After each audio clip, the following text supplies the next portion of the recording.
Aujourd'hui, je vais vous montrer tout le potentiel exotique de mes moules. On va faire une recette de moules au pois gourmand avec sa sauce exotique. C'est parti! On va commencer par peler mon échalote. J'enlève la première feuille qui n'est pas très digeste. Je retire le talon. Là, je vais émincer de fines tranches. Le but, c'est de faire des petites rondelles et en fait, ça sera pour la décoration. Donc, je vais les mettre de côté.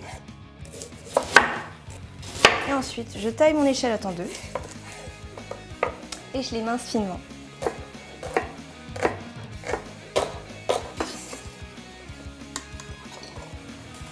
Je vais maintenant m'occuper de mes pois gourmands que je vais tout simplement couper en biseaux.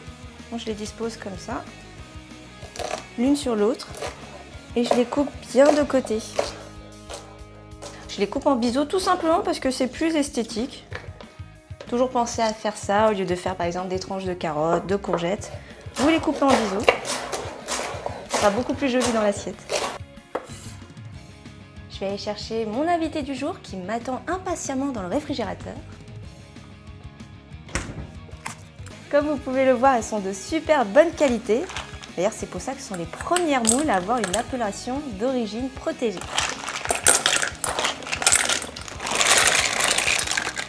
Pas besoin de les trier, je vais juste les rincer.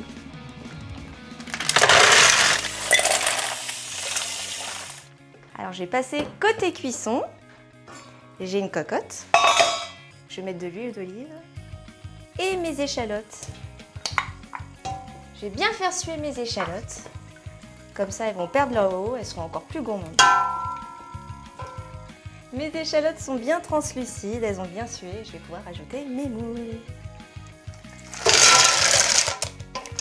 Je mélange bien.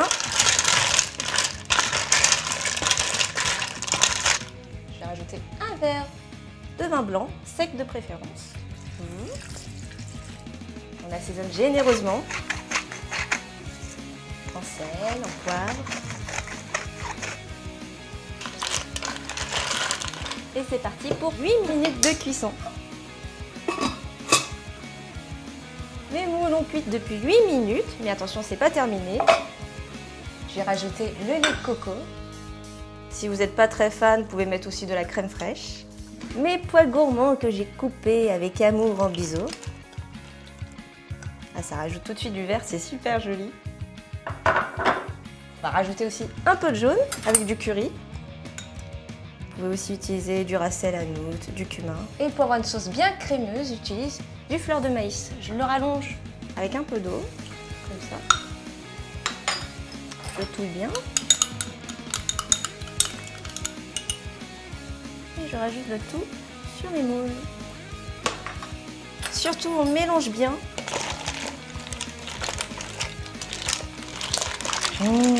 C'est trop bon. Et on va attendre encore 2 minutes. Après 2 minutes de cuisson, ça me semble bien prêt. Je vais pouvoir dresser ça dans des cassolettes. Et je dresse.